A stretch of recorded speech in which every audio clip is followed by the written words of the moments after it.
Endiki navbatda biz sizlar bilan os chizishimiz kerak. Misol uchun, yuqorida ko'rishlari mumkin arxitektura bo'limida os bor yoki konstruksiya bo'limida ham os bor. Farqi yo'q. Ikkisidan birini tanlaysiz va o'zingizga kerakli bo'lgan osni chizib olasiz. Mana bu yerda bitta tochkani tashladim, tepaga ko'taraman, bitta bosib oldik, bo'ldi. Va osni olib tepaga qo'yib olasizlar. Shu osni o'zini kopiyasini olishimiz ham mumkin.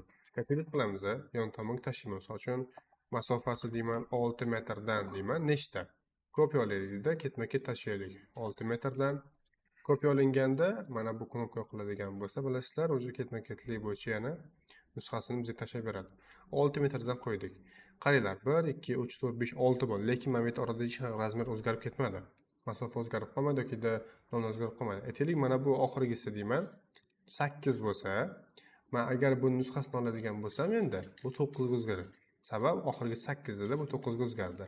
Agar siz buni 6 qiladigan bo'lsangiz, mana buni 7 qiladigan bo'lsak, mana 7 qiladigan bo'lsak, endi kopiya tashlaydigan bo'lsam agar 8 ga o'zgardi. Ya'ni Revit har doim oxirgi komandani eslab qoladi.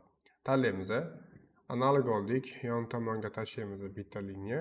Mana endi misol uchun men ruskiyga qaytardimda, mana bu qismga A harfini kiritadigan bo'lsam va endi kopiyasini oladigan bo'lsam, mana tepaga aytaylik 6 metrdan deyman.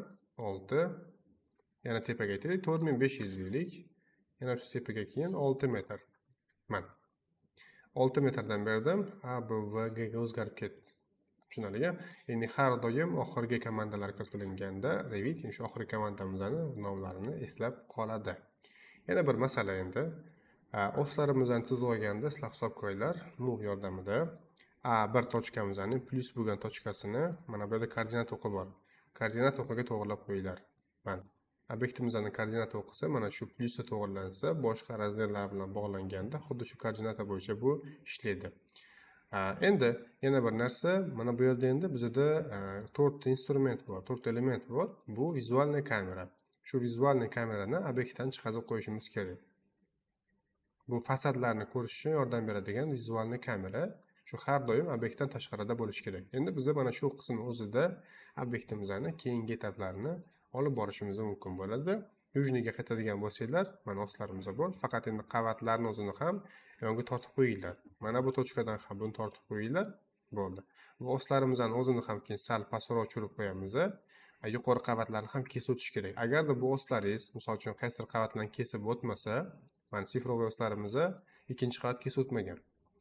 2 ga qaytadigan bo'lsak, mana sifroviy oslarimiz yo'q, ko'rinmaydi. Sabab sizning oslaringiz, sifrovilaringiz qavatlarni kesib o'tish kerak. Qavatlarni kesib o'tsagina tepada ham keyin ko'rinish beradi.